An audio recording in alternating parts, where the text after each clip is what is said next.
friends. It is so good to be with you this afternoon. I'm actually coming to you from sunny Greenville, Tennessee, up in the northeast corner. I'm Melody Rose. I'm actually the Extension Agent and Master Gardener Coordinator here in Greene County, coordinate the Big Spring Master Gardener Association. And I'm actually coming to you this afternoon from the Northeast Tennessee Research and Education Center. And I'm currently standing in one of our plots that the Master Gardeners here in Greene County actually utilize, and pollinators and home garden veggie trials. We've got some fruit production and other things going on. Okay, so today I just want to share with you some of these different cover crops that you can actually utilize as a tool in your home garden systems. So standing here in this field, we actually have ryegrass and crimson clover. And some people will often ask, why do we mix those two? And as you can see from this stand, we have a nice dense stand of green biomass. And then you can probably see there intermingled is some crimson clover. So both of these are going to serve different purposes. When we talk about the ryegrass, or also wheat or oats or any of those grass-looking cover crops, those are actually going to give us what we refer to as a high biomass. So when we turn these biomasses under, typically this time of year, what that is doing is actually feeding our soil microbes.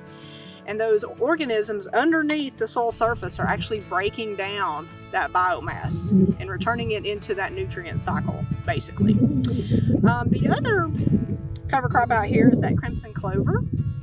And crimson clover is in fact a legume. So we know that they have those nitrogen fixing nodules on the root system. So they're capturing that nitrogen from the air, and they're actually putting nitrogen back into the soil.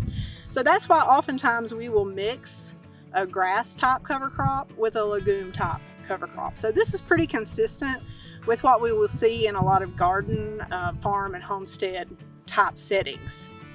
Also, one thing to be aware of is when we are during this time of year, and this is early March, so of course we should start turning those cover crops under. But we have to be really careful with these grass type cover crops because they do produce such a high amount of biomass. So one of the things we want to make sure is that we're tilling these under at the correct time. Because if we let them go too long, they can become what we term as rank.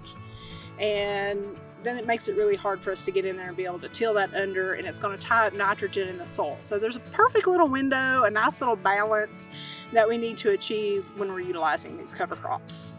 Besides the grass cover crops and the legume cover crops, another tool in our arsenal that we can utilize are tillage radishes. Now these are not typically radishes that we encourage you to eat, but some do, believe it or not.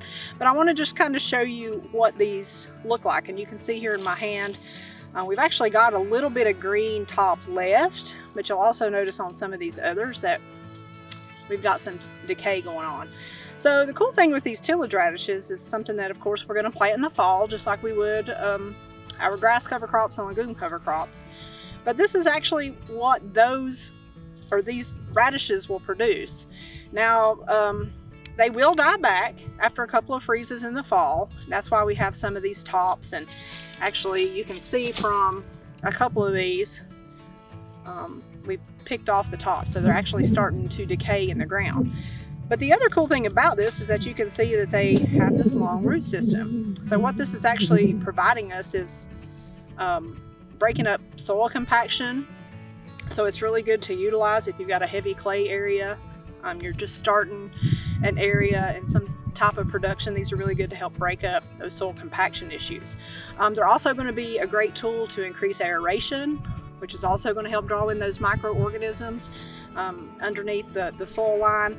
And plus they're just going to help with drainage type issues. So this is a really good cover crop to be utilizing in those situations. Just be aware when these do die back, they do emit a pretty foul odor. They do belong in the Brassica family. So if you use these, just know that you will incur that little bit of odor, but it's all totally good. That means they're working.